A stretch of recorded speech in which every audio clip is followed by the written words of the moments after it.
mantika, nakakahilo. Hindi ko po talaga in-expect na ganun kataas ang mantika ngayon. Guys, bumili po ako ng 10 dosenang mantika at nagulat ako, OMG. Ganun na pala ang presyo ngayon. Tingnan po natin sa aking video. Manood po kayo. Ayan guys, nagpabili po ako ng 10 dosenang mantika guys, and I didn't expect talaga, magugulat kayo. Alam nyo ba kung magkano ngayon ang isang dosena ng mantika? Dati po nagpabili ako, iyan po ay 315 lang po dati. Ngayon, OMG, yung bali 10 dozen ko po is 3,300. Yes guys, ang isang dosena ng mantika ngayon ay 330 po ang puhunan ko. Mas mabuti pa po ang puro oil, oh. Ang litro po niyan, binibenta ko ng 103. And then, ang puro oil bote po ay 38. So, ayan guys. 330 po. Nagpaagad ako ng calcio. 330 po ang bili ko sa isang dosena. 330 divided by 12. Namumuhunan po ako ng 27.50 ngayon sa isang bote ng mantika na ito. So, magkano ko po ito bebenta? Ay, ang aking ginagawa po sa aking mga groceries is 10% po ang pinapatong ko. So, ang 10% po ng 27.50 ay 275. So, 27.50 plus 2.75. So, ibibenta ko, ang lumabas po is 30 and 25 centavos. So, dito po sa amin sa palengke, hindi naman po ako namamasahe. So, ibibenta ko lang ito guys ng 30 ngayon. 30 isang dosena. So, may tubo lang po akong 2 pesos and 50 centavos sa isang dosena, guys. Ay, sa isang bote po. So, 2.50 times 12 pesos ay may tubo naman po akong 30 pesos sa bawat dosena. So, sa bawat bote. Sa bawat dosena. So, 10 dosena po ang aking binili kanina guys. So, 30 times 10. So, may tubo din po akong 300 pesos. Madali lang naman to guys magbili ng ganito dahil katabi lang naman po namin yung kinukuha namin ng mantika dito.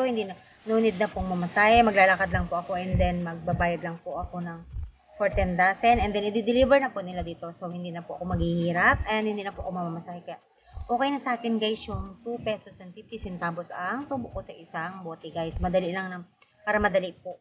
Pag nalaman nila medyo mas mura siya konti, so ikaw yung pupunta nila para bumili ng mantika. Di ba na pong konti ang tubo, basta po mabilis ang dating na barya-barya na tubo. So, ayun na nga guys, no? 250 per bote ang tubo ko, and then sa isang dosena may 30 pesos na po ako. So, sa 10 dosenang binibili ko lagi, guys, may 300 pesos na po ako sa mantika. So, okay na yun, guys. Kahit konti lang po ang tubo ko. Basta, mabilis lang po lagi ang dating at mabilis maubos para madali lang naman po akong kumuha dun sa may labasan doon. And then, ipapadeliver lang naman po dito. Hindi na ako maghihirap, guys. Hindi na ako mamamasay. Kaya, okay na po sa akin yun. Yung tubo ko na yun. So, wala tayong magagawa, guys, sa sobrang pataas po ng pataas talaga ang presyo ng mantika ngayon. Minsan guys, mas mabuti pa nga pong, mas mabilis din po itinda yung puro oil na sinasabi guys. Yung katulad po nito. Ito, 38 pesos po ang benta ko nito. Ito daw po ay no cholesterol. So, marami din bumibili din nito guys. Mabilis din po ito. Bali, namumuhunan po ako dito ng 35. Tumutubo naman po ako ng 3 pesos guys. So, okay na yun guys. 38 lang ang benta ko. Ayan. Tapos yung litro po ay 103.